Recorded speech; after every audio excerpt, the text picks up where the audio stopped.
Ready. We are live. We are going to call this meeting to order. So everyone, for your patience, we're getting started a few minutes late. I won't make up for it. Move us right along. We have no public comments this morning.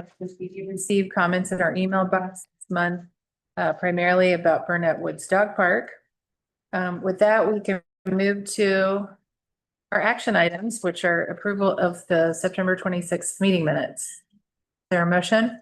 So moved. Second. All in favor? Aye. Aye. That's all we have to do, right, Kate? I'll call it. Yep. Nobody's online. Great. Get these things. Okay. Oh, Kara, I'm so excited that you're here to talk about the grant program.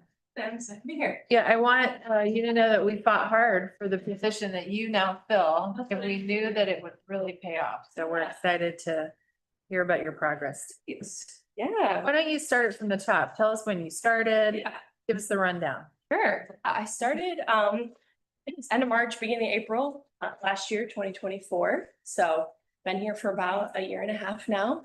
And, really been, building a grants program. We've been doing grants here at parks, here and there. And so there's just never really been a central location for those all to live. Each kind of department worked on their own grants. And so kind of the biggest thing I did when I started here was to figure out what grants we actually have open and put them all together, make sure we were in compliance for all those grants. And so that's the top of your list in this Excel spreadsheet that I have for you in your packet. Yeah, But- I just want to say we're thrilled to have Kara here. She's section. One of the things, The communications, engagement, and volunteer stuff.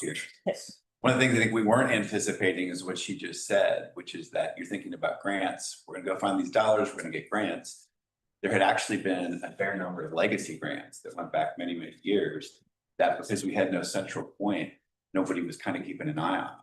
And so we would get messages from different grantors saying, hey, what's the status of this? Let's go with that. The full slew of reporting requirements that come with these grants to get them from application through implementation through the closeout phase. She understands and knows all this stuff very well. And so that's been something that's been awesome since she's been here, is that we now have our arms around and have eyes on everything existing. Now we're able to look at the things that are in progress and then even look forward to what's ahead and what opportunities are years down the road. So that was kind of an unexpected awesomeness about having Carrie. Yeah. And, you see in the grant memos, all of the grants come through, before we decide to apply. But you don't necessarily see it all together, which is what I hope this spreadsheet is going to help with is, showing you a big, the whole program and,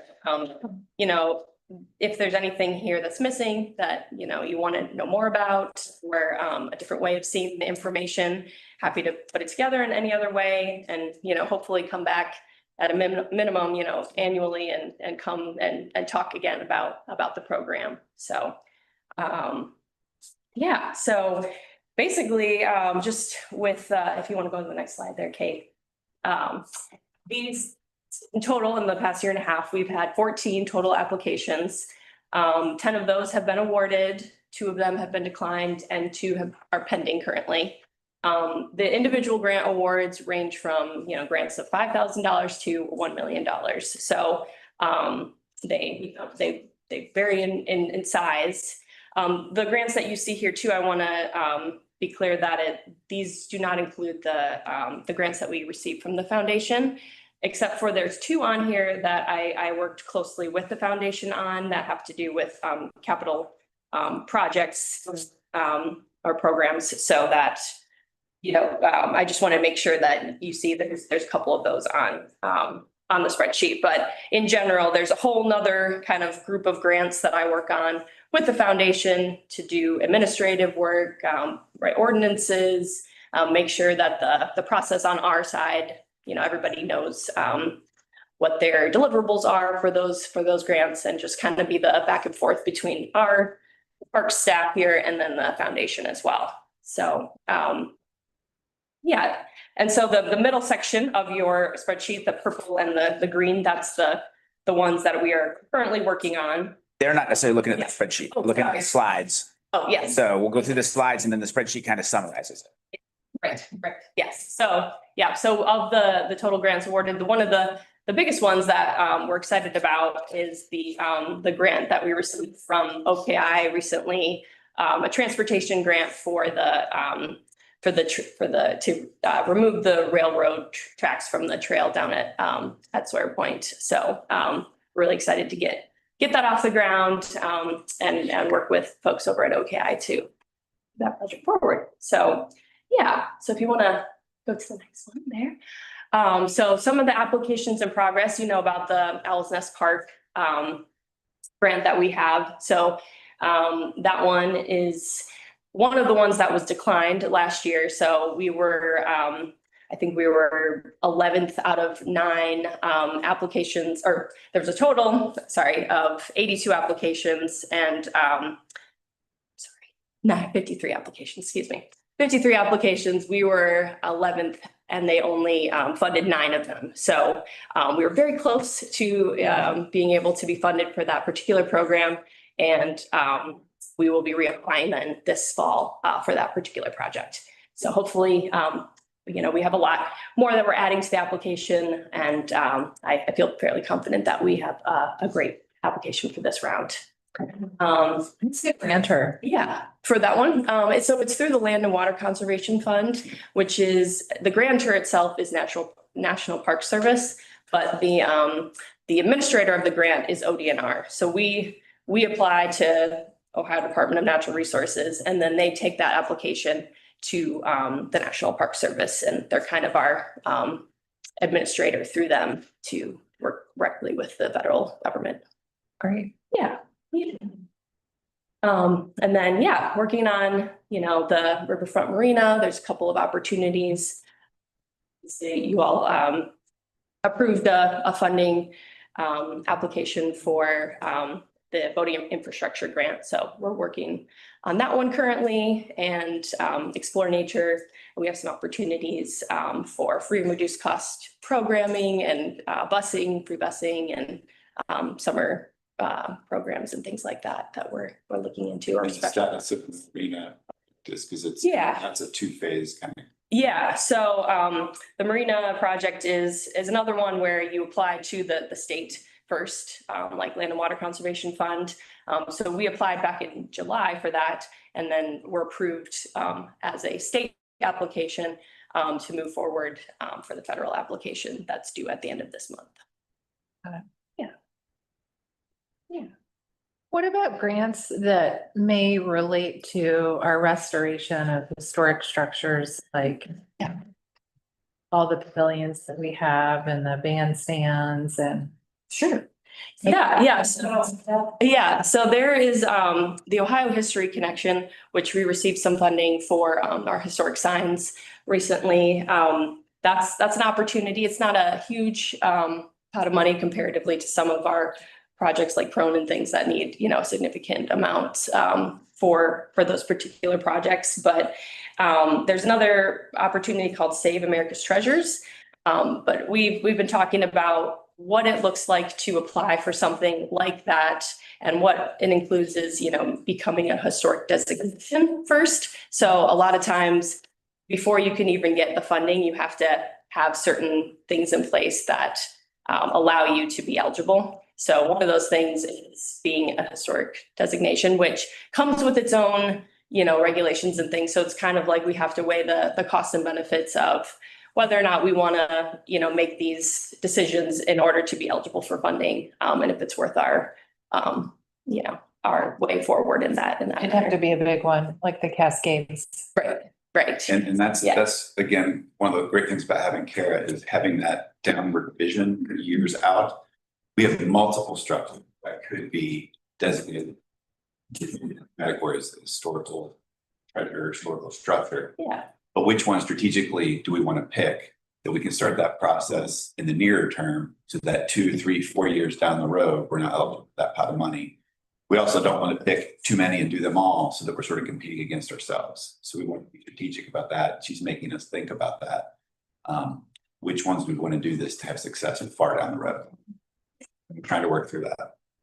one of the things that having a dedicated grant person has really helped with is becoming grant ready. And so whether it is the land and water conservation grant that we were ready for last year, applied and got real close, but now we're ready again, or whether it's something like this where we're starting to say, okay, we have these needs in the future. What do we need to do to get grant ready for that in the future? And there's a whole host in between.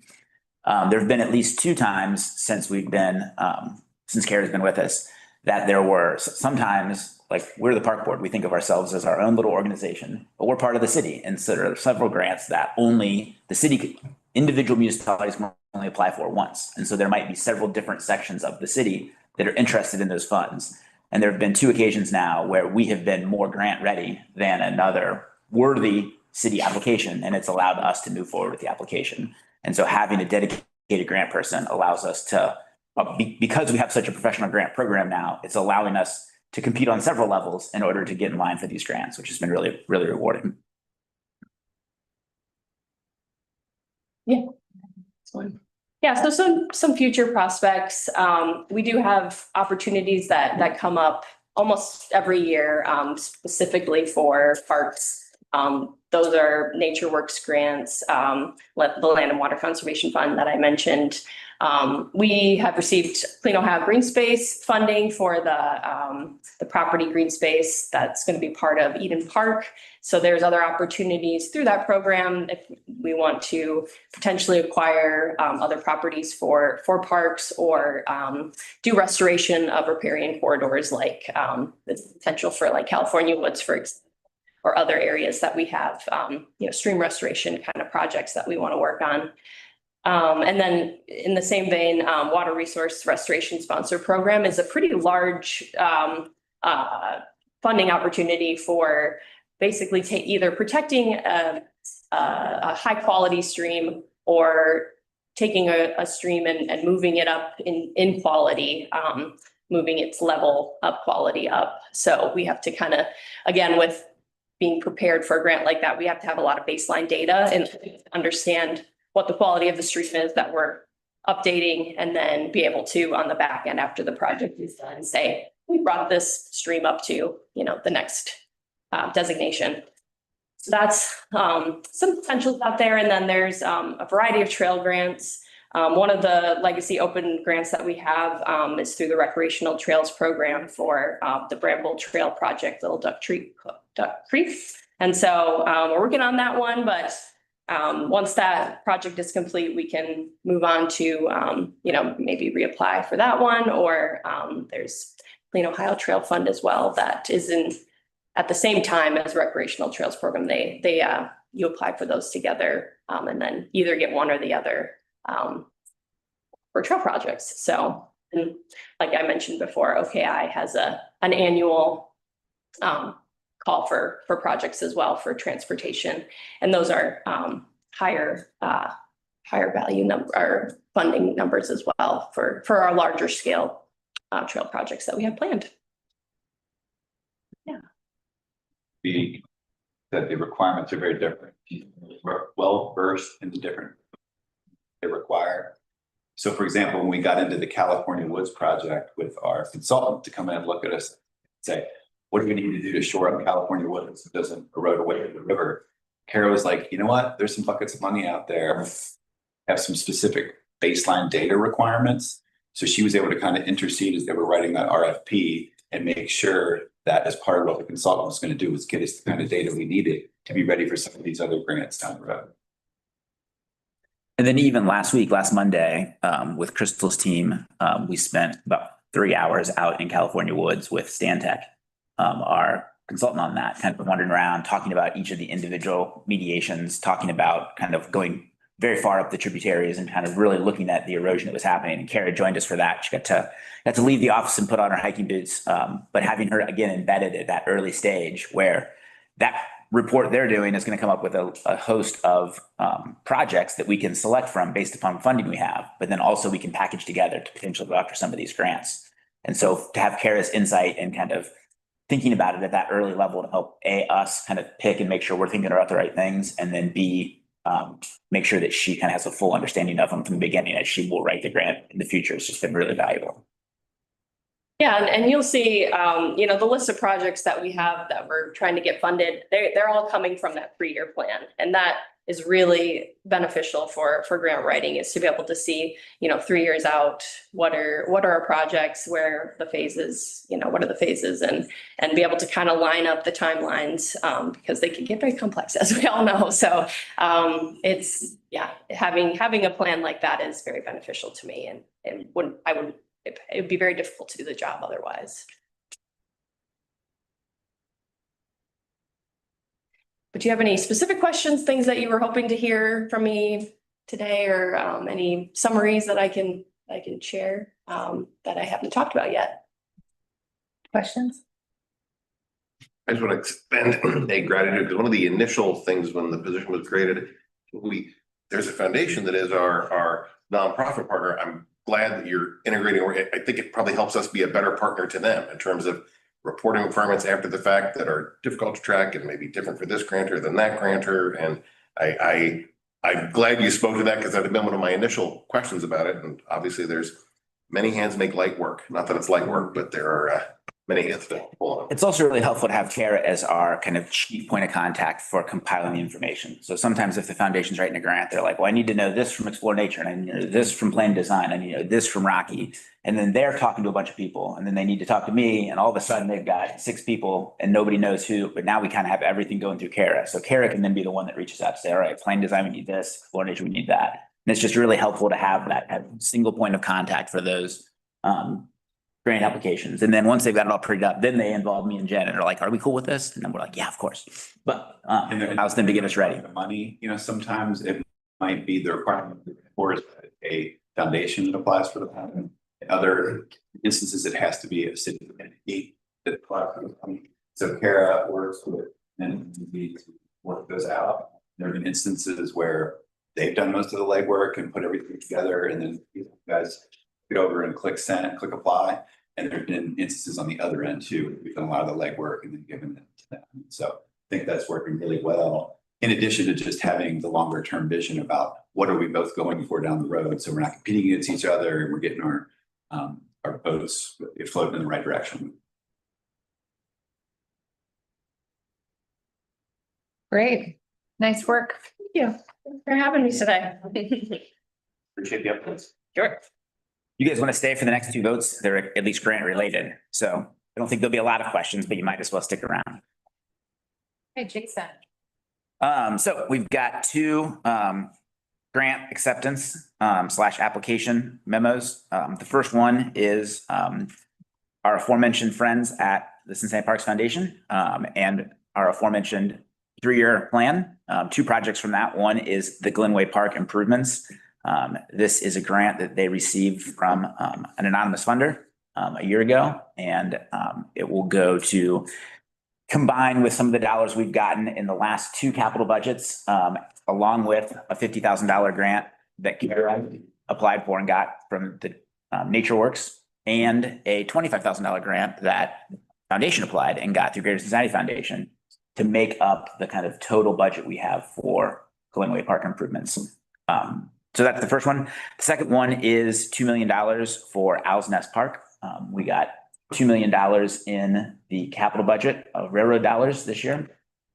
This $2 million we'll double that to $4 million. And then as Kara mentioned, we're applying for a $500,000 grant from the Land and Water Conservation Grant Program through Ohio DNR National Park Service that we were so close last year. And we're really hopeful that we will score just a little bit better this year and get that over the line, which will bring us to a $4.5 million total budget for that.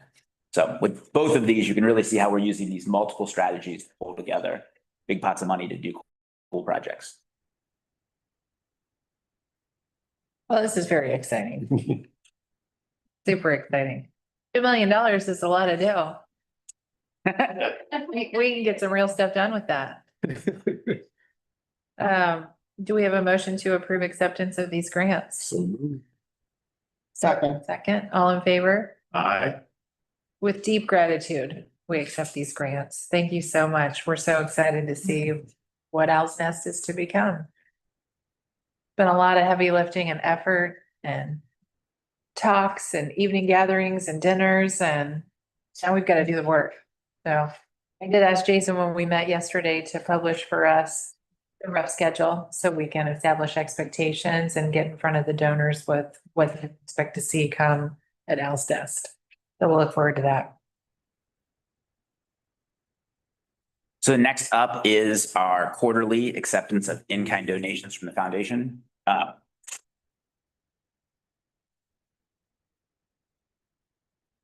And so you can see all kinds of interesting things along here. I will point out that the first thing does say Baron Identification Products. That is not me or any related family member of mine. That because it is a 1R Baron, not a 2R Baron, very different clans.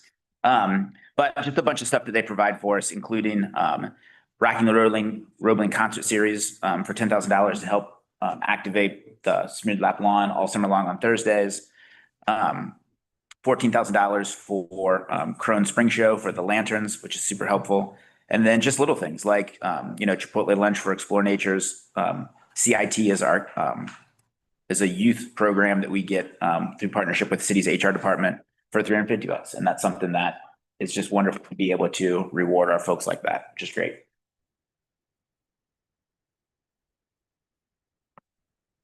So a total of $48,000 of in-kind purchases they made for us that we respectfully ask acceptance of. Terrific. Is there a motion So to moved. approve? Second. All in favor? And the amounts may be smaller, but the impact is just as important and appreciated. Thank you. Sure. Chipotle for teenagers that help teach our summer camps all day long might be more valuable. For sure. For sure. Again, with gratitude.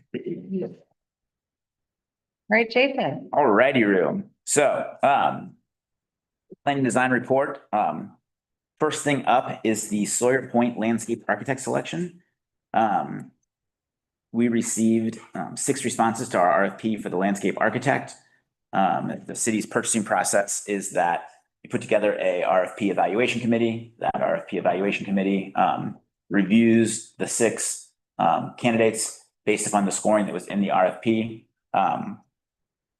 And then the scores are the scores and somebody wins. And so it's a really smooth process that doesn't allow a lot of, it allows all the evaluation you want, but it gives it a real solid process to it. As a reminder, the landscape architect will be doing 4 different things for us. First, they will be supporting Mid-States Recreation and Earthscapes as we design the playground that will be going back in place, not in place, but next to where the playground was destroyed. That's mostly going to be designed by Mid-States and Earthscapes, but they'll be able to do any connection points, any inspections we need, any kind of reviewing any kind of final submittals or any sort of yes, that concrete is stable, that kind of stuff. They'll be able to help us with that. They'll also be doing a review of accessibility. Sawyer Point's got currently 3 kind of accessible parking areas, but none in the middle. There's a big section with nothing. So we're looking to add one there, but also make sure that this parking lot as was laid out in 1998 meets kind of today's accessibility needs and doing any improvements or any fixes we need there. 3, they're going to lead us through kind of a community conversation and develop some ideas about what should go underneath the bridge in the spot of the former playground and kind of lead us through a community conversation about that, and then develop a really solid idea that we'll then be able to take out and get somebody to design for us. And then the last thing is kind of there'll be the landscape architect or the architect of record for all of that, which means for any of the pieces of that are kind of officially on charge of that. So we are going to recommend awarding this to MKSK. They were the winners of this evaluation. They scored excellent in terms of qualifications, overall scope of work, economic inclusion, and then their staff makeup and their deliverables. And then in addition, they had we got a lot of great proposals that scored really high on all of those parts, but they were also the lowest proposal for a cost. So that's always helpful. And so they have proposed an amount of $105,000 to do the work. We are respectfully requesting approval of MKSK to receive this work at $105,000 with an additional $10,000 to be kept in reserve for any contingencies, but the contract will be for $105,000 with them, pending negotiations, which is what happens after you approve awarding it to them.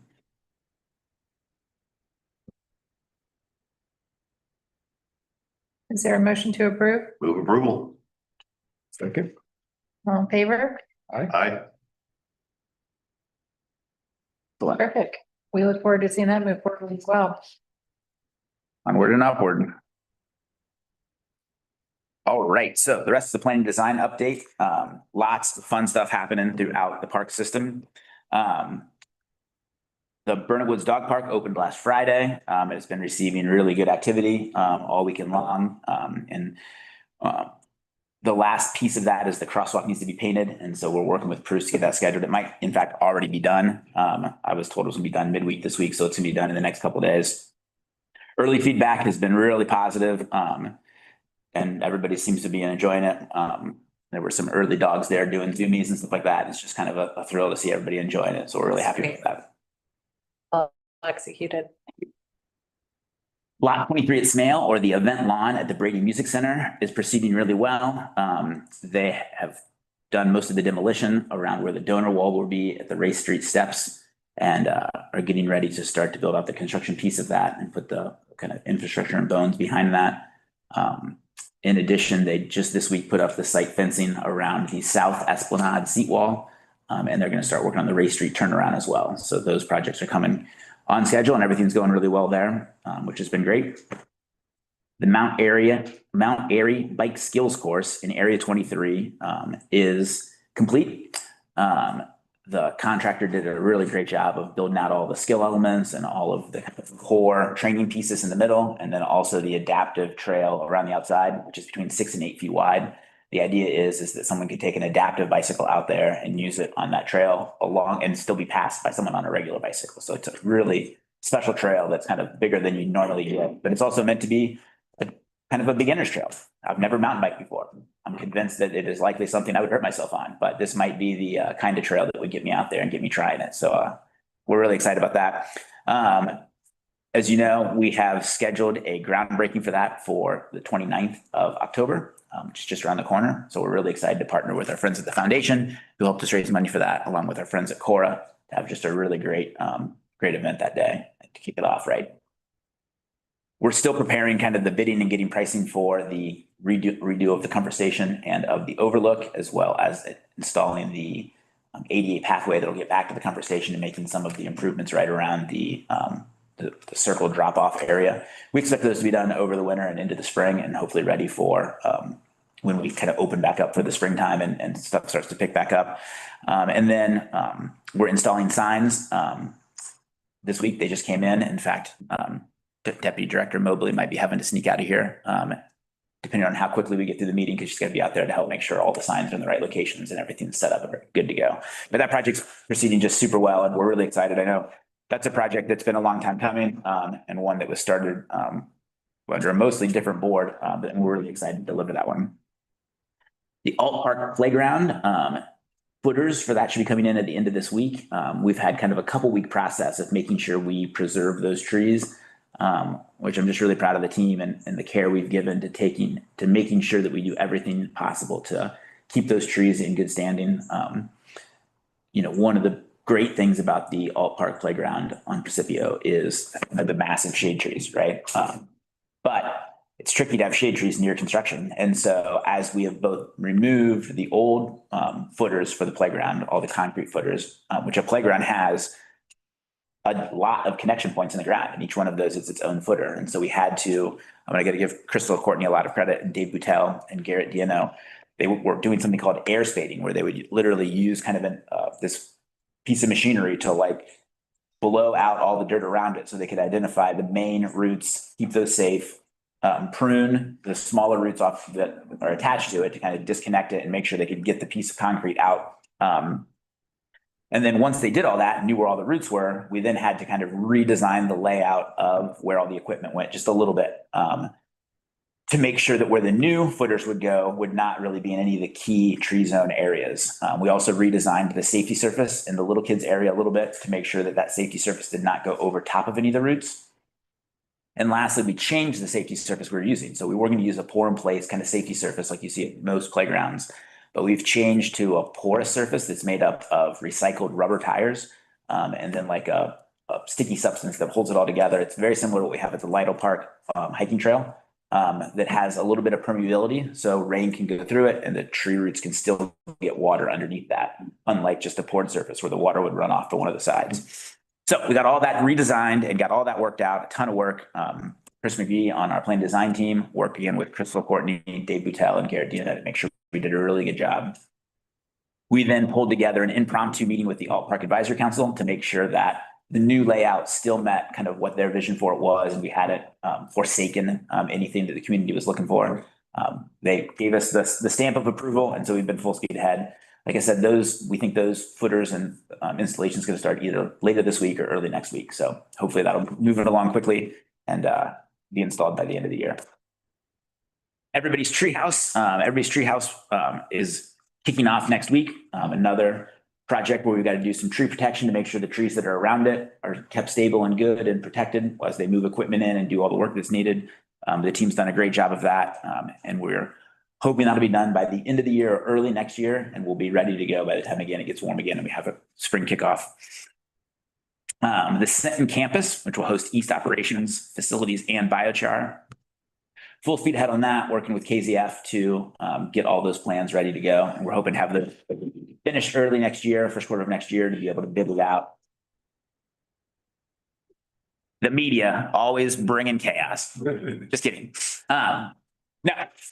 So that's moving along great. Sawyer Point Playground, we've mentioned before, selecting the landscape architect, but the Mid-States is going to be in town in a week and a half to do kind of a tour of the site, do some field measurement.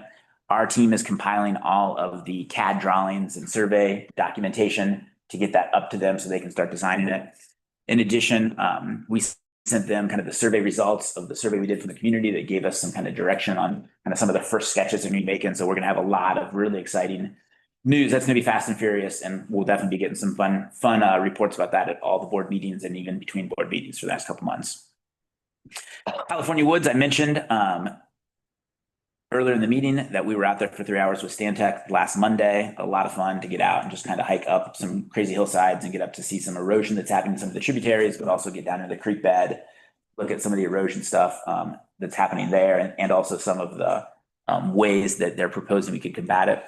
Really interestingly, California Woods is an old growth forest, and it's part of the old growth forest network, but it also part of what makes it so successful is that the geology of it. It's got a lot of really soft soil and a lot of sandy soil, which has allowed these trees to grow so tall because it's so healthy, but it also makes it prone to a little bit of erosion. It also sees erosion in, and this is me kind of parodying the smart scientists that we were meeting with, but it sees erosion in two different ways. So one, it's so close to the Ohio River that when the Ohio River backs up, because the Ohio River floods, the flooding comes into California Woods from the south or upriver. But then when it rains real heavy, early stage rain, it comes down and it comes down the river. And so we see, or the creek. So we see erosion that way as well. And so you're seeing this kind of hydrological forces impacting the river in two different ways. And so really cool remediations that are starting to plan out. We've kind of field reviewed all of them to kind of give the sign off that these are things that we're okay with. And they're gonna, in fact, they said their next step was to spend kind of a full day here doing some measurement and stuff like that. That probably won't even involve us. And then they're going to start taking some of those plans to 30% drawings, which we'll then get to review and kind of move that forward. The expectation is we currently have about $1 million set aside for construction projects for California Woods. They think the whole package might be several million. So once we start to get more information, we'll be able to either select a couple of projects and move those forward, or we might be able to package them all up. And then again, working with Kara to see what kind of grants are out there to maybe package them up into a broader several $1 million grant application that would be matched by the $1 million we have and do it as a single project. But it should be really cool. It's going to have things called benched shoreline systems and catch dams and all kinds of interesting things. We're going to move some storm sewers around. We're going to do all kinds of different things to fix it up. There's some old historic dams built by brick that are in there. There's just the remnants of kind of a side of, but it's causing water to move in weird ways that we're going to take out. So just a lot of really fun stuff to geek out over. But anybody that wants to tour, we're happy to get you out there and bring your mud boots. And then last up, Glenway Park. We are still working through the process of getting the landscape architect on board to design the accessible entrance, but that is one that is moving forward quickly and we expect to be under construction next year sometime. And especially now that we have a little bit more funds to make it happen.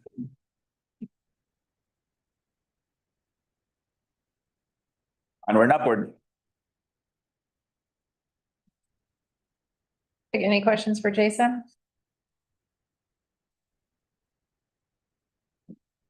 Right. Turning out to be a pretty easy meeting for you. They're all easy meetings. Education fees. Lots of fun stuff to talk about. Well, I'll pass the step, presentation round. Did we approve the Sawyer Point dollars? Damn Gasquet? We Yeah, did. Yeah. okay, we did. Kate keeps us on track. All right. We're gonna welcome Andrew Bernier to the table, along with Crystal. You gonna come up? Along with Crystal Courtney, Division Manager of Natural Resources. Andrew joined us in January from the University of Cincinnati and from a long background and career of working in education, developing curriculum, and kind of being a deep thinker about some of these things, especially in the sustainability space. We've shared from the beginning kind of a, laser focus on some of the ways that we want to improve our Explore Nature program. I told him when we hired him, one of the challenges is you take something that is an A+ and you want to make it an A+++, and for more people. And so changing something that's that positive can be difficult, but Andrew's embraced it really well. And we've already seen some like tiny tweaks, but really excited to have him on board and thinking about all this stuff. As you'll note in this several slide presentation, Andrew is clearly a doctor who presents a lot of information in a really good way. Thanks for the deep thinker. Boom. Good morning. Appreciate the time to share. Again, my name is Andrew Bernier. I'm the new guy in town. We've had a number of new people in town, so not as new. But when I assumed this role, I have been absorbing the long-standing history and tradition that is nature education, which will be turning 100 years old in 6 years' time. So I think that's a really cool precedent and legacy to inherit. At the same time, when I came on board, I'm a parent of young kids, and so a lot of my peers are also in the same group of learning me coming into this position. Like, oh yeah, we're sending our kids to camps. Why is it so cheap? And I was like, is there something wrong? Like, no, it's actually great. We have a long-standing legacy, but it really kind of put a notice to like, okay, our fees are telling us, our community, something that needs to be updated. And when we've done some analysis along with of the region of other camps, it showed us that. So this presentation here is to show you how nature education, Explore Nature, is in need of fee adjustments. And so we have a broad swath of programs. The main one that we'll be concentrating today on is our camp offerings for the summertime. Okay. First off, I just want to give you a quick recap of how our camps went this summer. And so we send a survey out to all of our the caregivers of all of our camp registrants.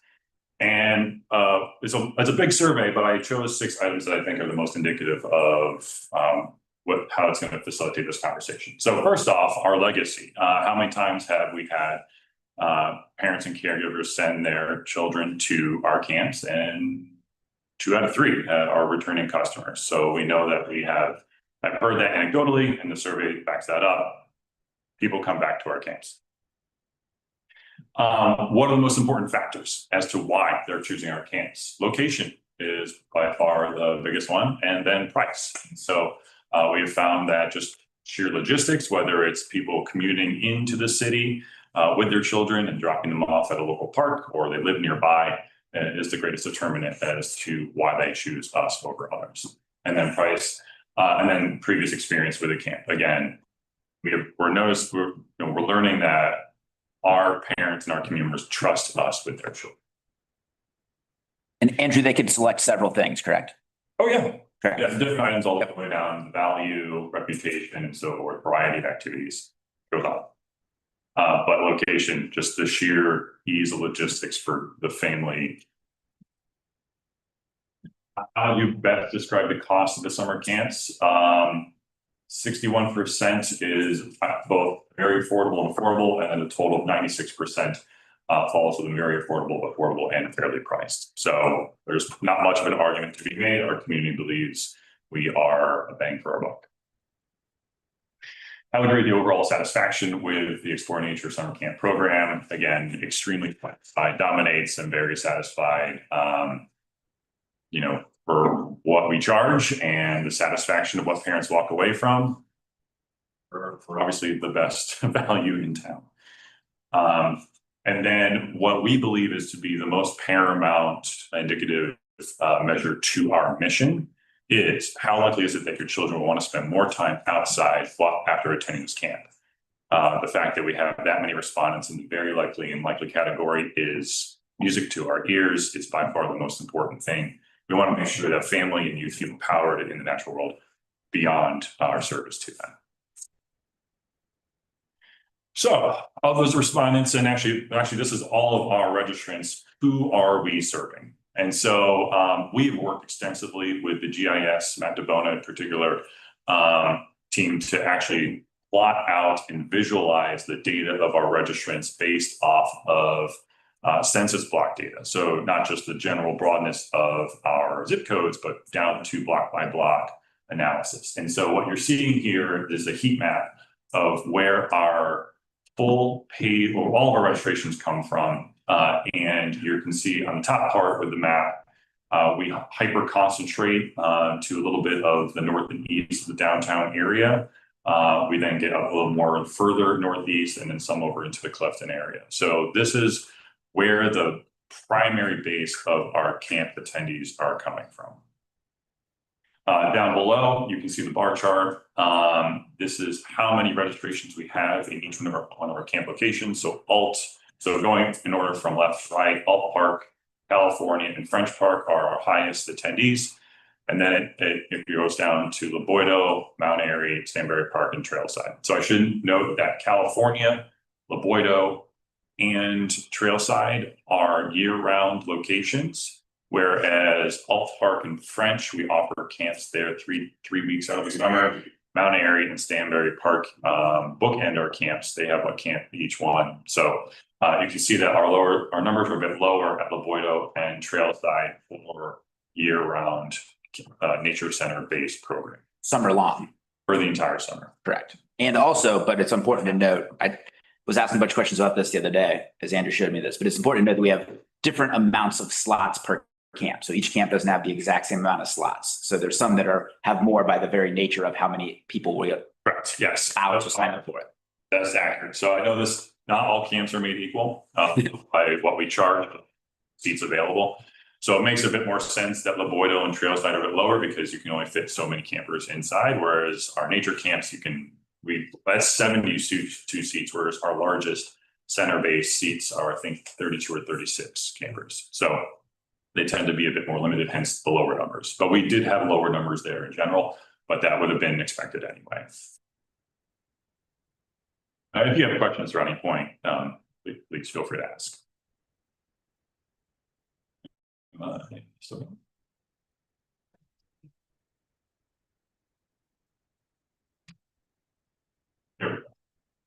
However, so whereas that previous slide, the heat map was where our paid registrations are coming from, either fully paid or supported by scholarship. This is actually our Nature Next Door camp. And so while we are offering our paid summer camp options, we still have the fully free Nature Next Door program going out into our community. So I think this is a strong indication that we are ensuring that our services are equitable and that we are bringing nature camp experiences to students and all across the city. Our primary base throughout the summer is Cincinnati Recreation Centers. And so you can see the green bubbles is both where we are, and then the size of the circle is how many students we are serving in that particular location. And so you can see that strong stretch out to the west side, the arc along our northern neighborhoods, along with out to the far eastern stretches. So That's a very strategic move, understanding, okay, the locality of where our paid registrations are to ensure that our free accessible services and outreach services are going to the places where we know that we are not seeing campus registrations coming. Down below is through the neighborhoods, and you can see specifically how many times we are hitting the number of students in those locations. It looks like East Price Hill is our highest, and then Westwood as well. So ensuring that our West Side residents get comparable services. With the CRC, are they doing summertime programming and we're essentially augmenting that? So some of the logistics and registration and safety issues are them, but we're bringing the nature component? So that's a conversation that I kind of I want to trigger later on in the presentation. As it stands now, CRC has their camps. However, the attendees pay for it, whether it's families pay for it or it's being augmented through other funding sources. Rachel, who is Rachel Rice, our naturalist animalist who coordinates the Nature Next Door program, she coordinates with those respective CRCs. She rolls up with either 2 or 3 complementary staff, which is usually another part-time, and then what we call a CIT, a counselor and training program, or youth to work, which is paid through CRC. And they will go do about an hour per session at each CRC, and they will usually do 2 to 3 sessions at each location at a time. So they'll go back to back, depending on how many students are at that CRC. They pack everything up into a van, and there's kind of a traveling show, and they bring nature and animals and manipulatives all to those youth. But yeah, we haven't explored yet what might be a cost sharing agreement with CRC. Right now, we are providing for grade 2 CRC. And then this one is our scholarship recipients. So in collaboration with the foundation, through the Stevenson Sisters grant, we are able to offer upwards of 80% off of our camp registrations. We offered 50, we had 100 families provide evidence of assistance or need, which is typically some sort of government assistance program, food, housing, so forth. 52 of those offers were claimed and then registered with a camp. And so that provides 80% off of whatever camp registration that they're going for. Typically it's 150. So they end up paying $30. And then we offset that through that grant or through that fund, through the foundation. And you can see the bar chart below is where those scholarships were administered. Loboito and Mount Airy being the highest. So you can see our most western location, we're seeing the highest exercise of the scholarship recipients. But you can also see where this is an area where we have a tremendous amount of growth potential. Yes. 52 scholarships over 4 summers is not a number that is adequate in my standard. So I think we have a lot of opportunity to do a better job of either A, getting more scholarships out there and advertising it and recruiting, kind of using some proactive recruiting efforts, or B, making sure the ones that we do give out are claimed. And so at a higher level. So I think there's just a ton of growth there. And I'm really looking to digging into that. I know my time I've already probably burnt through most of it. So the next few graphs are going to be a bit more telling as to who it is that we're serving. And so, as we mentioned, we have repeat customers year over year. We also have repeat customers week over week. And so the average camper is around 2, if not 3 camps per session. And even anecdotally throughout our programming, naturalists will give heads up to campers that are going from one camp to another. So we know our families are registering for multiple week-long camps throughout any given summer. And so this is also going by household. So we have, this one might tell you, hey, one house is sending their kid to a camp every single week, or maybe they're sending 2 kids to camp, 4 weeks worth of camp and so forth. And those red dots in there, somewhere that children are cumulatively being sent to 11 to 24 weeks worth of camps. So we got a couple of families that us. And this is also quite telling. Only 53% of our registrants are coming from inside the city of Cincinnati. 47% of our registrants are coming from outside the city of Cincinnati. The bar chart below, well, the circle chart shows, shows you that near half division. Bar chart tells you the last 3 years, 23, 24, and 25 of our total number of registrations, and also the number of dollars generated per summer. Like I said, we offer a variety of camps. Those camps have a variety of costs affiliated with them. So not registration and value don't necessarily equal a one-to-one. So for instance, that liar of our second 2024, we had more registrations, but had less income. So that may have been people taking advantage of more affordable options. But for the most part, when you're up at that high and your only difference is $1,000, it's pretty steady. Just to give you a further breakdown, here is in and out of county. So obviously the majority of which, almost 90% are coming from inside Hamilton County, but we do have families from Northern Kentucky, the greater Ohio suburbs, but we are not actually seeing any from Indiana. So take that as you will, but still we have a pretty big stretch. I think this speaks more to how many families are commuting into the city for work and then dropping off their kids at nearby camp locations. And this might be one of the more telling ones as well. So this is household median income for our camp registrations.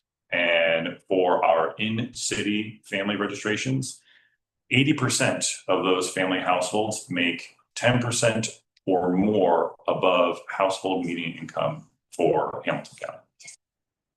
From outside the city, 90% of our household registration are at 10% or above household median income. So the green is at 10% or below. The brown burnt sienna color there is within 10% either side of the household median income, which is $54,000.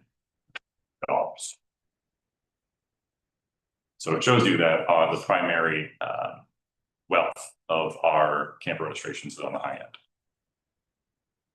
This does not include the nature next door. Right. Not including this, We don't have really great means of gathering data from, we don't have the caregivers. No, we don't know. So unless CRC is gathering that data and willing to share with us, the only things that we can accumulate from our nature next door services to those is simply just head count. So our price adjustments is basically to raise fees in short. So we have not had a fee increase since the start of fiscal year 2022. So that means the ask did not come since 2021. Our current program prices remain well below regional peers, and I will show that in just a little bit. We have seen an increase with our materials, and so we have offset that with either using lesser quality materials, but still that those prices are increasing. Expanding need for staff, professional development, and training. As you all know, as have heard, I come from UC. I'm a professor. I believe deeply in not just teaching kids, but also making sure that our staff are continuously improving. And most importantly, showcasing the great work that we're doing. We've had several solicitations to present, not just attend conferences. And I want to make sure that Parks is on the forefront of being here in our respective field. We have the need for more scholarship funding to expand scholarship support and support families. So that is going to be mostly in conjunction with the foundation, but we need to make sure we need equitable services, particularly through expanding our Nature Next Door program. We need to account for that disparity between the in of city and out of city registrants, because both are on the high end, but particularly our out of city registrations. And we wanted to make sure we do our part to encourage the increase of compensation for our part-time staff. They are by far bearing the brunt of a lot of the on the field programming. They are asked to move diligently between all of our centers and parks. And so I do not want to lose talent, and I want to make sure that we are doing our part to ensure that they feel well compensated and invested in. So here is our price comparison to our regional peers. We are, as you can see at the top, well below on a weekly camp offering. So some of our closest peers, the Museum Center, a week of services for summer camp is $335. The zoo at $300. I would say Great Parks is probably our closest programming equivalent. They're at $275. And so forth. And so the ones down below, such as Camp Laugh a Lot, they rotate spaces within churches. So, we offer that for just sake of comparison, but not really quite an equivalent as far as the quality of the program. But you can tell that we are severely undercutting ourselves in comparison to our peer programs. People call this a competition, but I will say we are never in shortage of kids to get into nature. So these are our peer programs. However, we have had families look at this and say, why is it so cheap, in a concerned way, rather than opportunistic? My recollection, my kids went to these camps and they were great. All the things that you said, I can say anecdotally, we experienced. My recollection is though that the parks camps end pretty early in the day. Aren't they, do they run? 2 to 3. 2 to Run 3? about 5.5 to 6 hours. Yeah. What about these other camps? Also, my recollection with some of these others is that they run until 5 o'clock. So while the parks were inexpensive, they don't cover the whole day. And that makes it difficult and part of the trade-off for the. Yeah, we've had extensive conversations. The number one is the health, well-being, and safety of the campers and the staff. Because I had to call camp several times this summer because of heat, and to ask an 8-year-old to run around outside, play games, scavenger hunt in heat indexes of 101 from 8:30 to 4:30, 5 o'clock. I'm not debating Yeah. what the hours are, but from a food perspective, there's a mismatch, I think, between this and some of camps.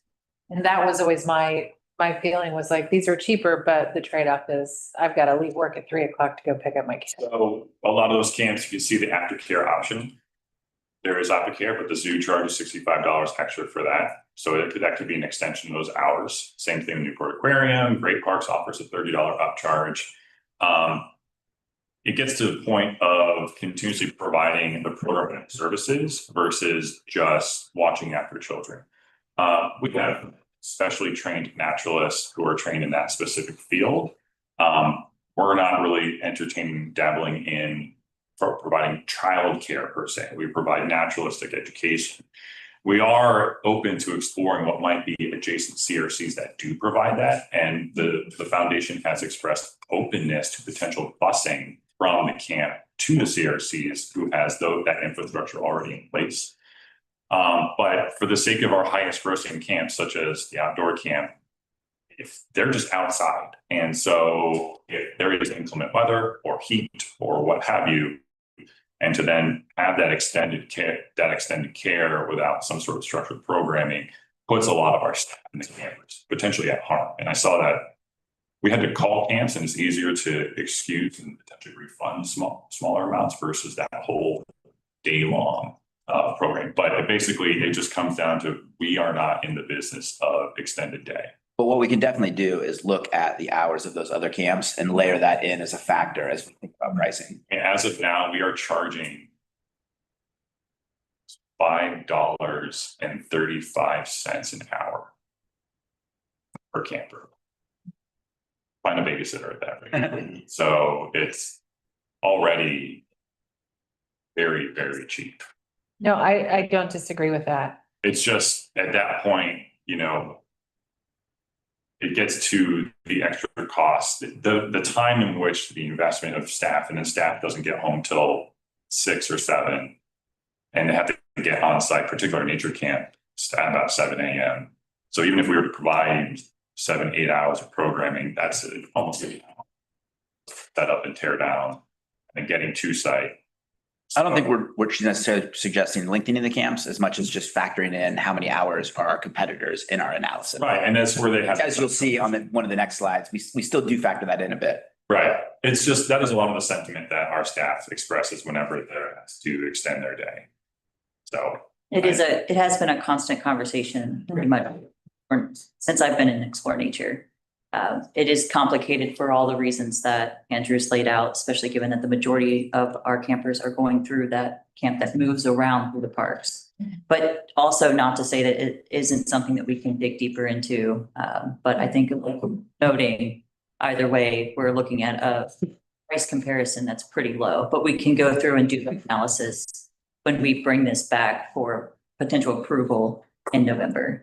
Yeah, I think it's at the point that you decide, if you ever do, that you want to expand this program, I think extending the day would have to be a part of it. And I understand there are complications to that. And I also understand we're providing nature education, but parents are doing this for childcare, right? They're looking for an enriching experience for their kids while they're at work. And a lot of people get boxed out of using the parks for this because they can't get there at 3 o'clock. And that may very well be a reason why the socioeconomics of your participants is not where you really want it to be. No, and that is absolutely accurate. We part of this conversation is particularly with our west side neighborhoods where being able to step out early is an option, or might be an option for our more affluent families, but not an option for other families.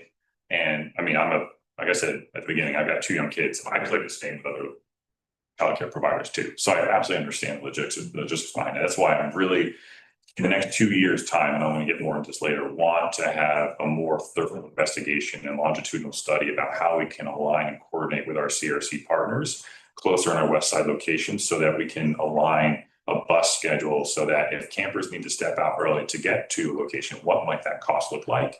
How can we make space while we're providing nature next door programs for free? What might that look like to better balance out and improve our accessibility for families that aren't able to step out of work early to get their kids? So, Which is one idea yeah, that has been, kind of formulated in 6 to 8 months of being here, so. it's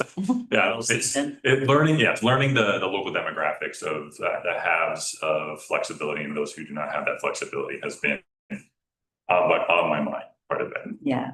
I want to just keep going for a couple of the other shares of the programs. So just to give you an idea of where we generate revenue, not necessarily where we receive it, but how our programs are actively generated. As you can see at the top, 78% of Explore Nature's revenue comes from summer camps. So say all of our eggs in one basket, but most of our eggs are in one.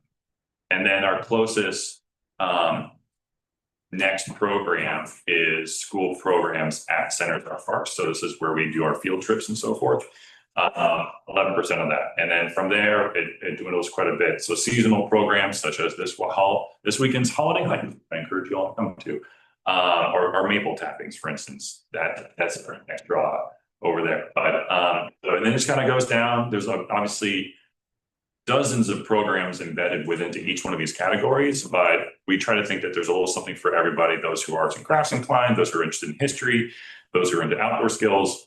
We make offerings available. And then we have a modest bucket for just unsolicited donations at the bottom. But we calculated last year, our overall program revenue generated $232,000 for the work.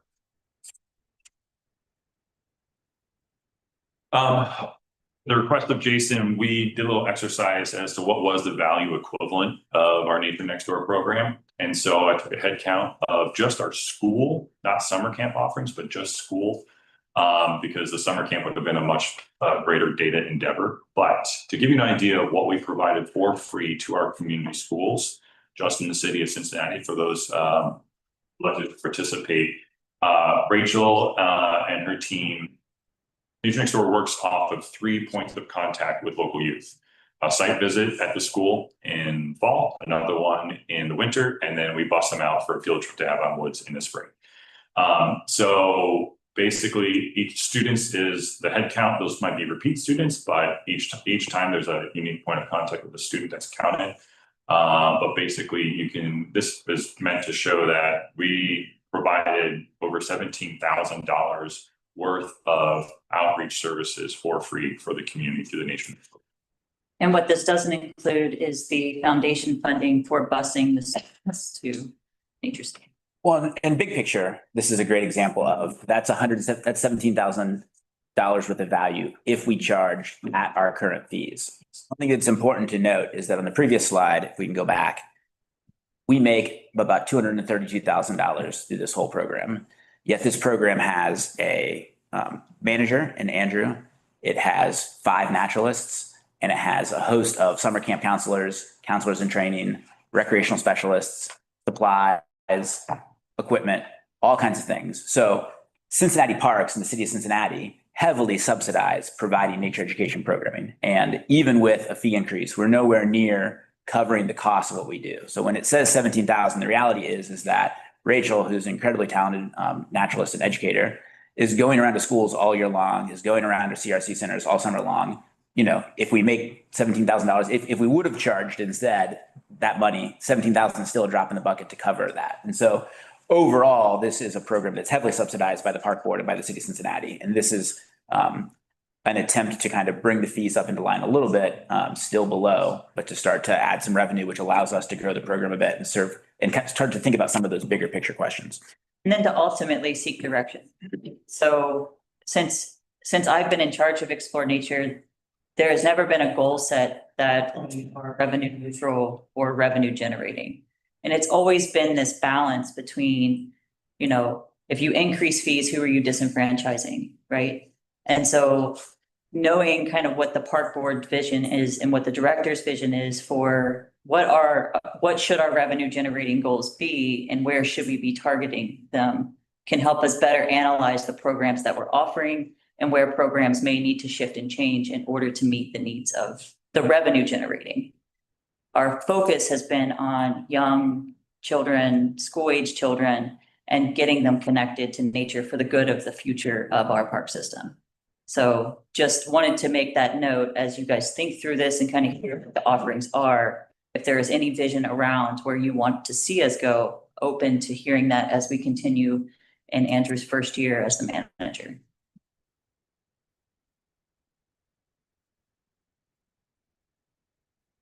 So a quick summary, specifically focused on camps. Right now, we charge under $50 a week for our regular camps, Discovery Mornings, which is our preschool offerings, which is a shortened day, given a little funds, $100 a week.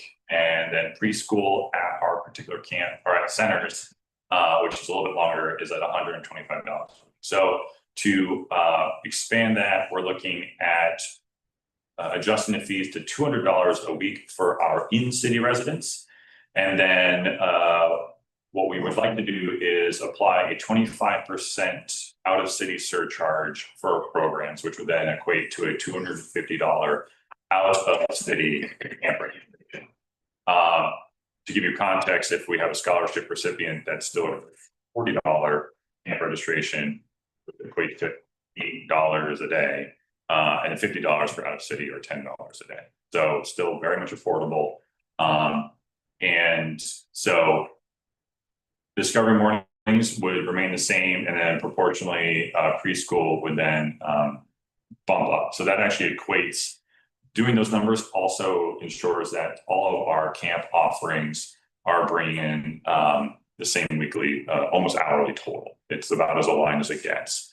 So at Discovery Mornings was proportionally higher. That's why there's no charge for that.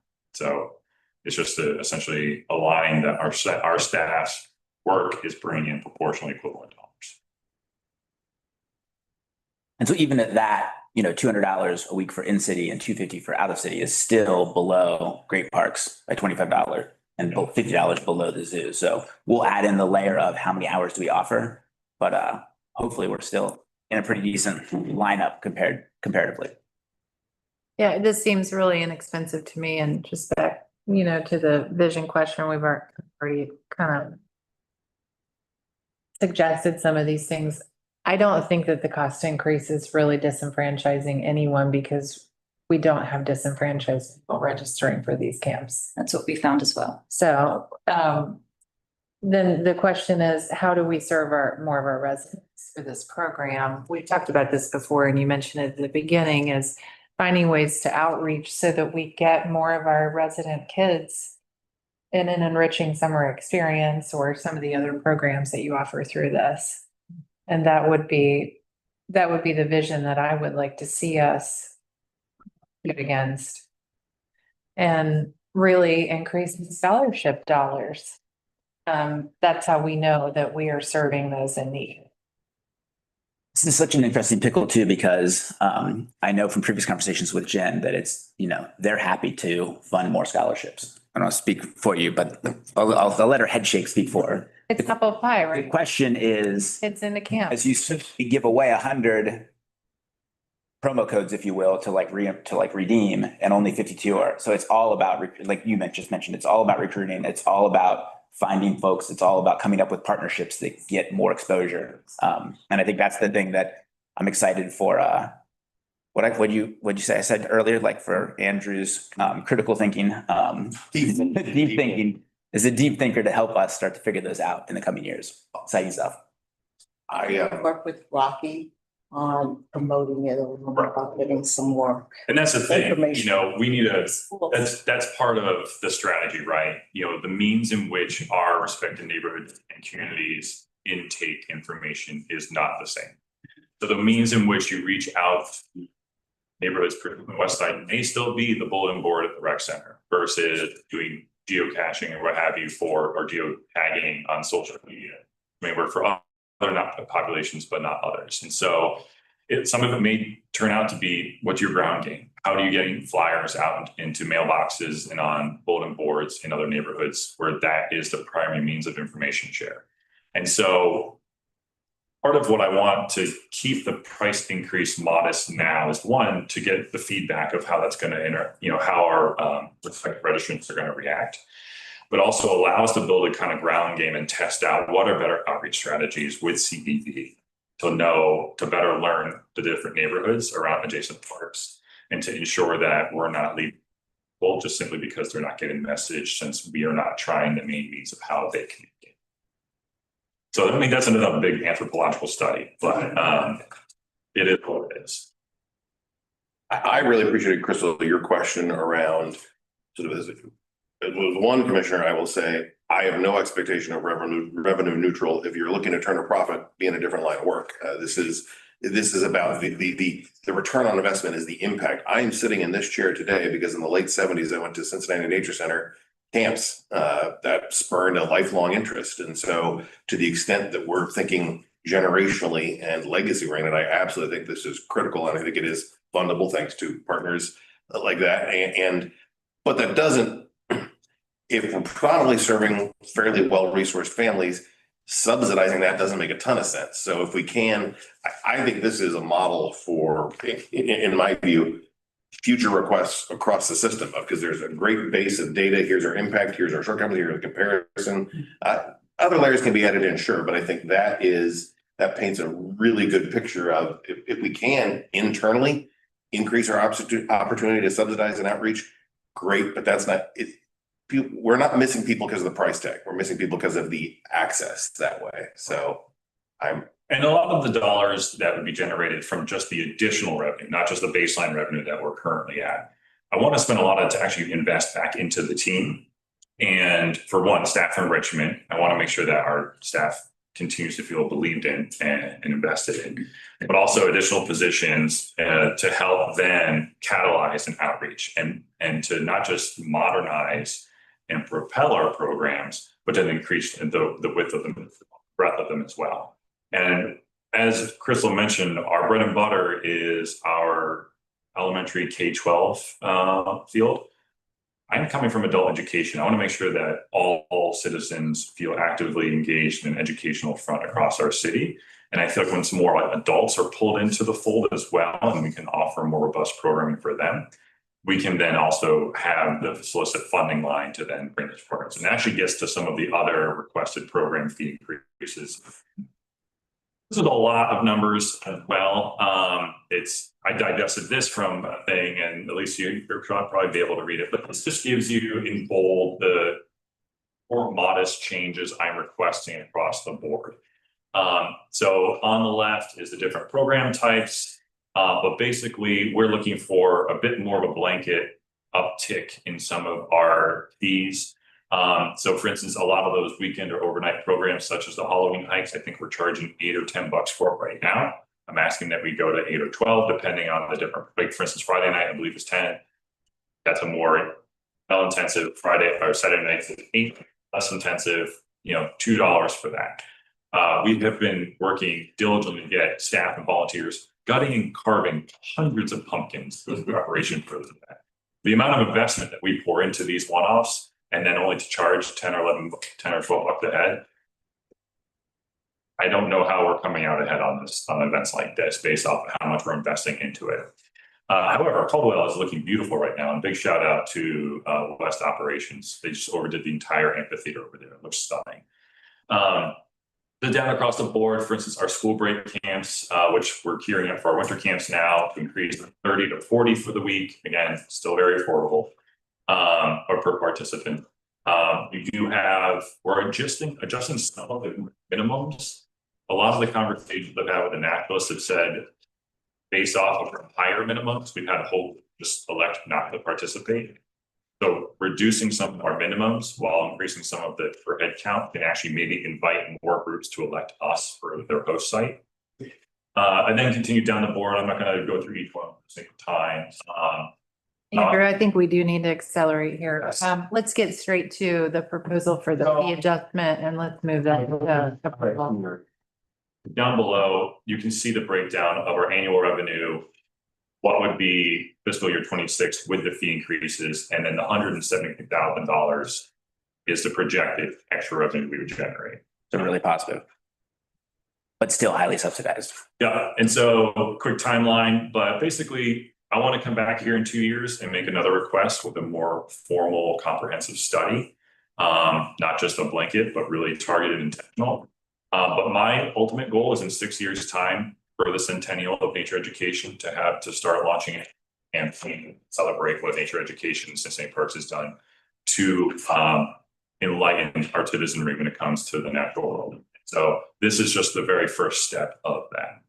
I think for the next couple slides, what you'll see is that Andrew has, so these are a couple of the investments that he's looking to make. A lot of them are one-time things that will really improve over the next year to activate some of those funds.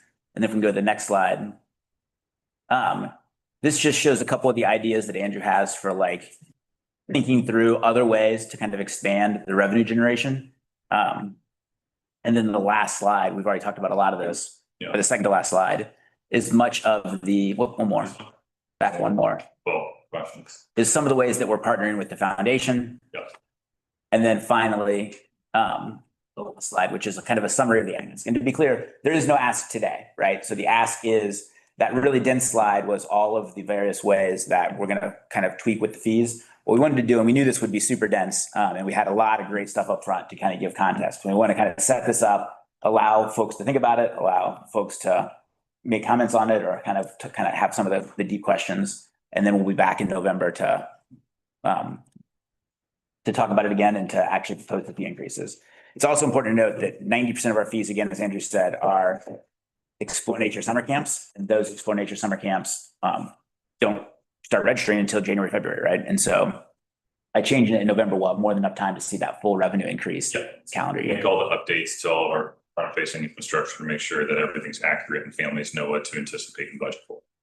And also, so you have a breakdown, as Jason said, of our current fee schedules. Those are the types of programs that we offer, as well as the projected increase. If there are any other ideas or visions that you guys would like for us to consider as we continue through this next couple of years of analyzing to come back with a more comprehensive plan, please feel free to shoot it out to us. Ask before our next meeting and we can come with, some response. I agree with you. The only thing that struck me is currently we're doing Nature Next Door through rec. I'm okay not squeezing rec economically if we have a corollary offsetting opportunity for them. They're good at childcare, at some of that functionality. And so to the extent that there's a partnering opportunity there, I don't want to necessarily be putting the screws to them in on Monday and on Tuesday saying, hey, how about you do extended care for kids that way? Right. It's mostly just to invite the conversation and just understand, okay, if we are going to provide 2 hours of services for your camps, how can we then maybe have a complimentary bus initiative for aftercare for our camp registrations? And heck, we may even come out ahead on the dollars on that.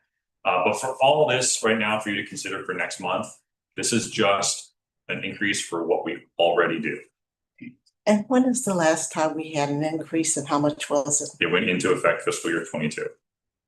And it wasn't much, but we can provide the information. as It well. was very small. Yep. Well, thank you all. Thank you. Thank you so very much. Great job. I love that you said you're gonna come back with a more comprehensive. I mean, when I looked at numbers, like, we have to do this now, like, it has to, but for me, it's, like you said, learning the nature of our city, how we reach out to them, not just put an extra, an increased dollar sign, I think is critical. Thank you. Yep. Nice work. Thank you. Hey, Meta, you're up next with a lot of details, in the package this month. First of all, I'm gonna pass out 2 pages, replace the pages in your September board reports. As I was sitting here looking through my presentation, I'm like, oh my goodness, I copied the wrong table into there, so my apologies for that. Thank you. Thank you.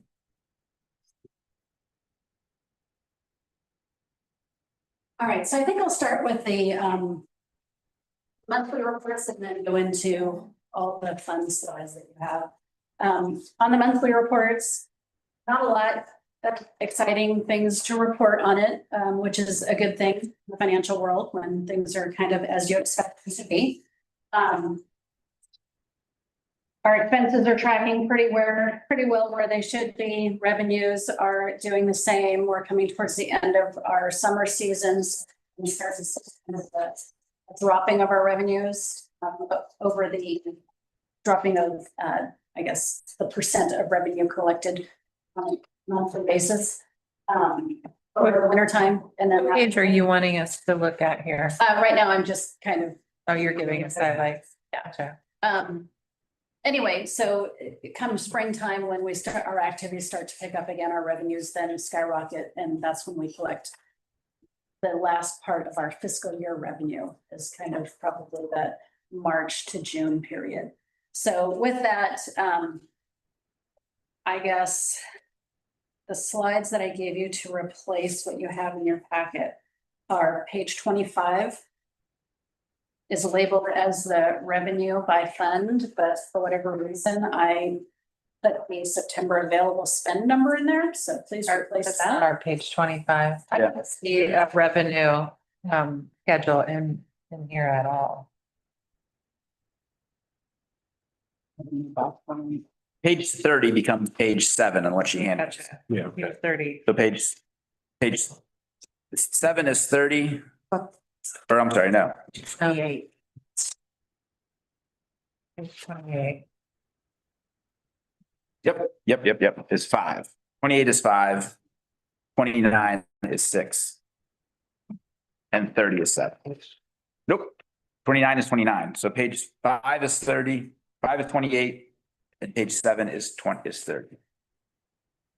I tried really hard to make the packet this time. I can't remember the big fact, but it appears the packet changed since it's been the last.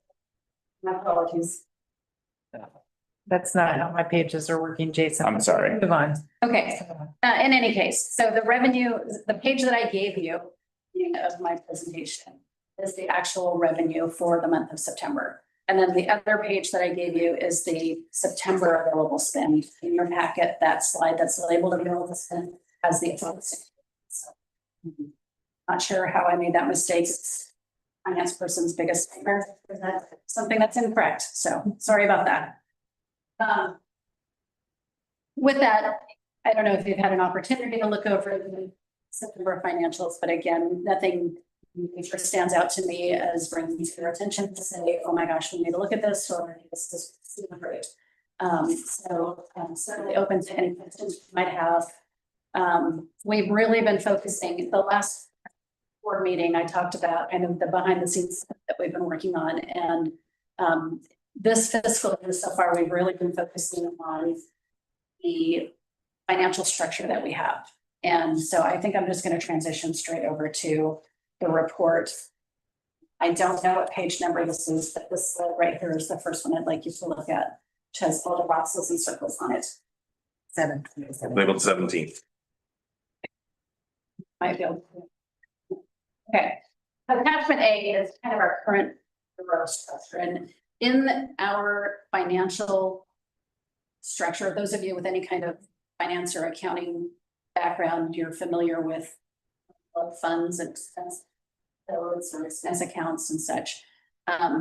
In our financial structure, we have our department, which is department number 200, which indicates parks. And then under that, we have a next layer of reporting that in some places is called department, some places called agency, some places called other things. And that's where we get into 201, 202, 203.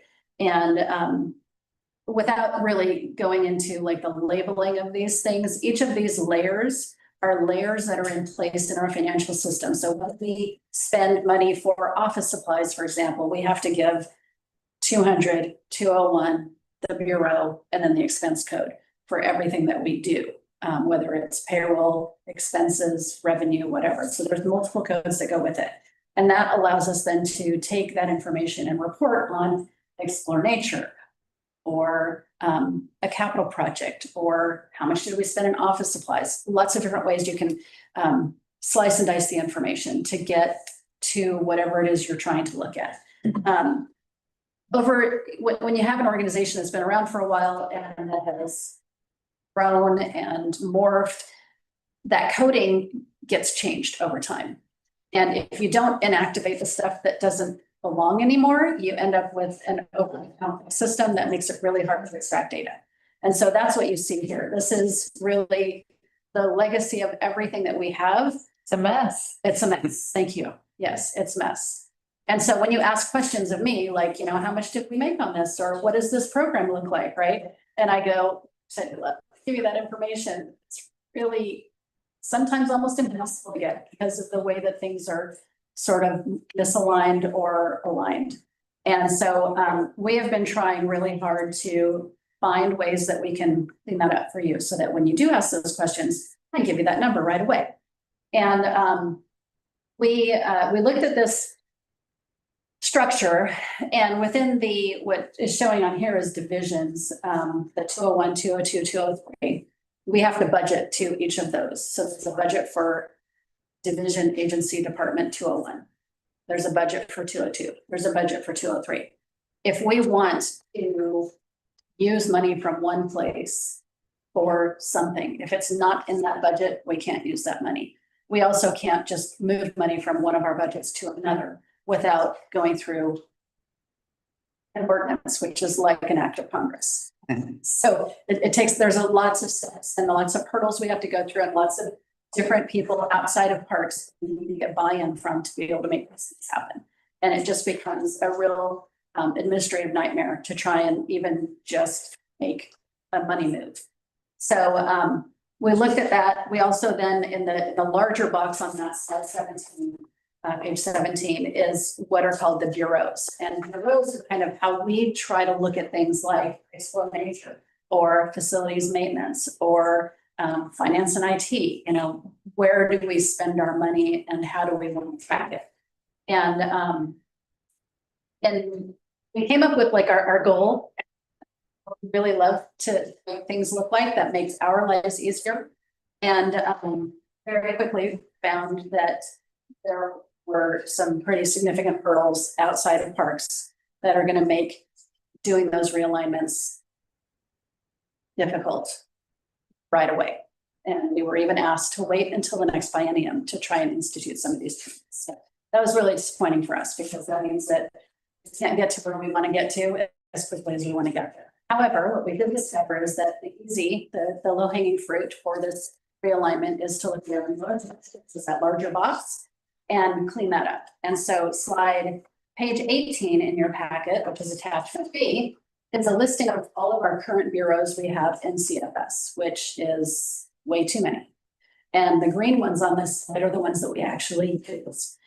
So what that means is, the good news is the green ones are the ones we actually use, which means it's a much smaller number. The bad news is for all of the white ones that are on this slide, it would be very easy to fat finger a keyed entry and put expenses or revenues in a place that they don't belong. You can't capture that when you're searching for the green boxes.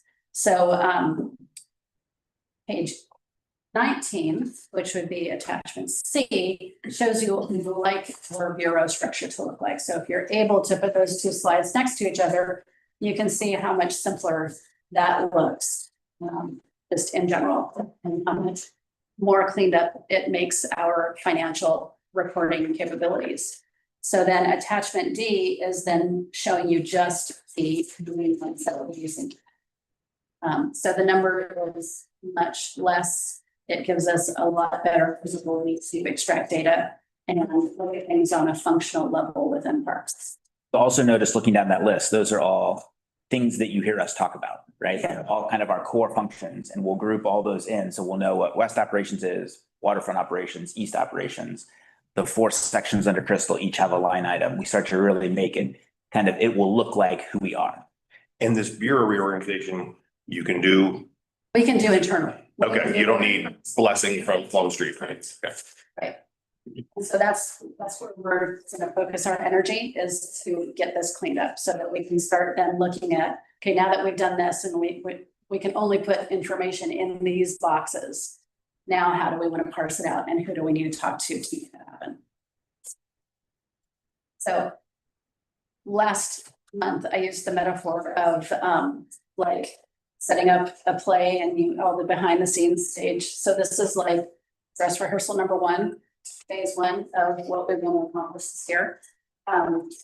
If I can go back to the memo itself. So after we had that conversation with budget and accounts and audits, or departments, externals, parks, they're fall under city finance, if you will. And we're told that, you know, super exciting parks, we love what you're doing, slow down. The things that we identified that we can accomplish this year are listed in that memo in the middle under financial realignment phase 1. And so we've got 4 goals that we want to accomplish. Bureau reduction is the first one, and that's what I talked about today. The next one is fund consolidation, which we have, we've talked with accounts and audits. This will require their intervention a little bit, but they're supportive of reducing the amount of funds that we have to the extent that we have funds that basically serve the same purpose. Initially, they were set up to do certain things, and that purpose has now kind of been diluted by just time passing.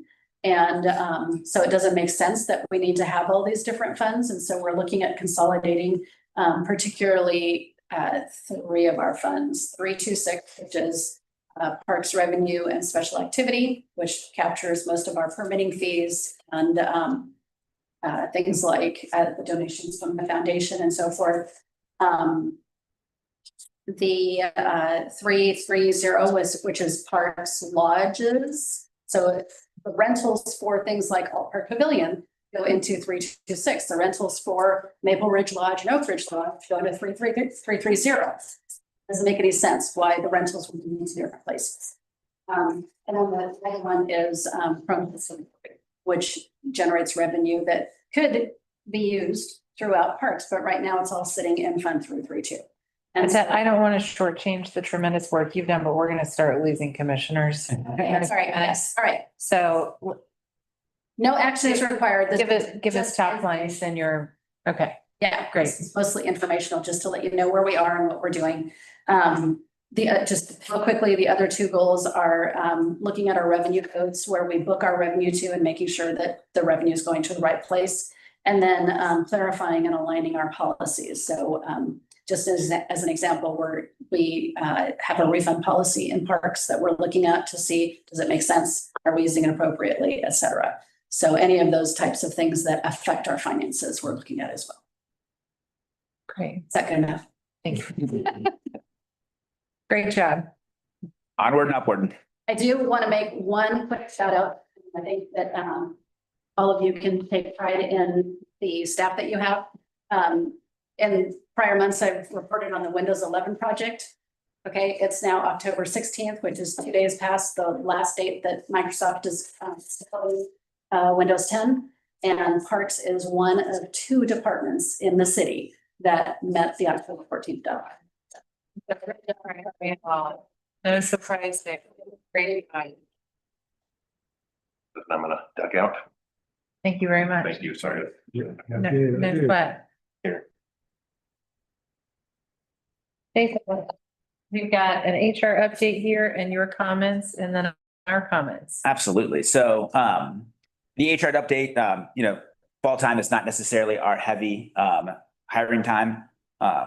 But we do have a couple of open positions, as you'll see. We're currently at 169 full-time employees, which is the highest it's been since I've been here, and only 10 vacancies, which is the lowest since I've been here. So really exciting stuff there.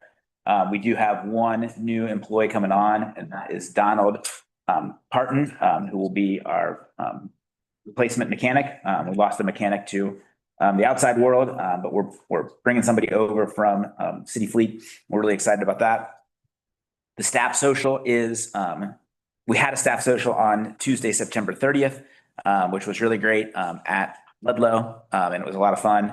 And then we have our all staff meeting next week on the 23rd, which will have its traditional tug of war, which has become kind of a legendary thing within the parks team. But we'll have some food provided by our friends at the foundation that will be on the next quarter's quarterly in-kind donation report. But always makes it a lot of fun, and we have a really great time. We're also going to roll out the results of our shared culture and values project and start to move that into the activation phase, which has been a really fun summer project. So great stuff. All are welcome. So if any commissioners want to stop by and have some of our delicious Parks Foundation food and hear about the culture project and watch the tug of war, that's really the grand thing, is to watch the tug of war. So that's just great. I would answer any questions about HR. How do we do in the city manager's compensation? Excellent. Well, so that was in my director's comments. And so I'll let Kate pull up the stuff here. So the city manager last year instituted what is called the CMO Olympics. And that is a play on CMO being a pretty common parlance around the city for city manager office. And so the CMO Olympics started last year. And of course, last year it's hosted at Sawyer Point. And last year, if you could skip forward to the proper page for that one.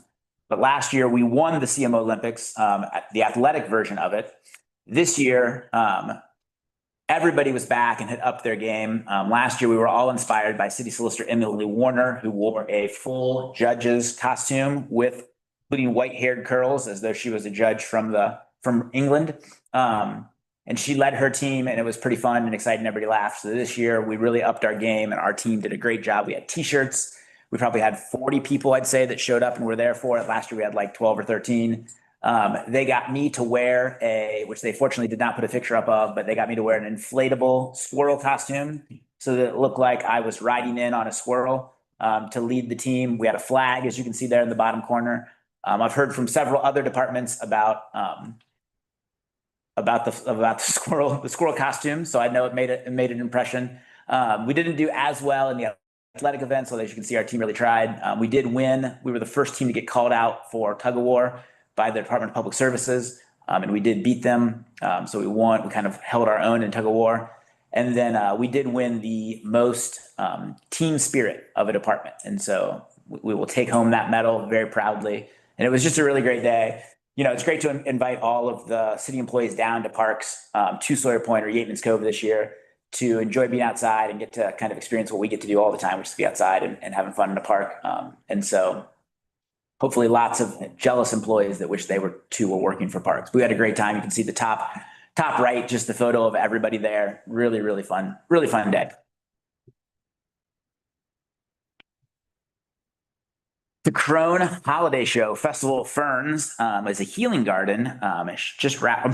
The fall show, a healing garden, just wrapped up on Sunday. And now we are turning over for the holiday show, Festival of Ferns, which starts November 1st and goes through January 4th. Classic trains, iconic landmarks, the Cincinnati Museum Center, Roebling Bridge, surrounded by all types of ferns, familiar and unexpected, from towering trees to delicate maidenhairs. So always something special at Crone Conservatory for the holidays. We will have the annual tree lighting, which generally happens like the week or so before Thanksgiving, but we'll make sure we get that invitation out to everybody. Next up is the Riverfront Wayfinding Signs installation. So Rocky presented on these a couple weeks ago. These were signs that were designed in conjunction with America's River Roots Festival. And we were able to free up some dollars that were held at the Greater Cincinnati Foundation from the original Bicentennial Commons rollout and the original Riverwalk in the 80s. We freed up about $60,000 from that to fund this sign project. And then we're going to have additional signs. As you'll recall, this is one signing nomenclature and system that is on both sides of the river. But specifically, it connects Smale, Yateman's Cove, the Public Landing, Sawyer Point, and Bicentennial Commons, Ted Berry Bicentennial Commons for the first time under one, like I said, signing system. And so we're really excited about that. Rocky's team did a great job. Emily Feist, our new graphic designer, and Emily Heekin, our old graphic designer, did a great job designing these and making them just wonderful. So exciting stuff. I want to thank River Roots and of course Kolar Design, who partnered with them to help us come up with this. The Inflatable Olympics, we mentioned this, the CMO Olympics, so that was fantastic. And then we've got a bunch of events coming up. This Saturday is International Friendship Day. This is at Ted Berry International Friendship Park with our partners, the Ted Berry Park Advisory Council, along with the Sister Cities Association. Cincinnati has 9 sister cities. I've been fortunate enough to go to about 4 of them, which has just really been an awesome experience. But they're all gonna be down there. We're gonna have food, we're gonna have music, all kinds of fun stuff. So that is this Saturday. And then even more before the Roar. So this is our tailgating partnership with Bingle Jim. And Bingle Jim has become kind of Cincinnati's most famous tailgater.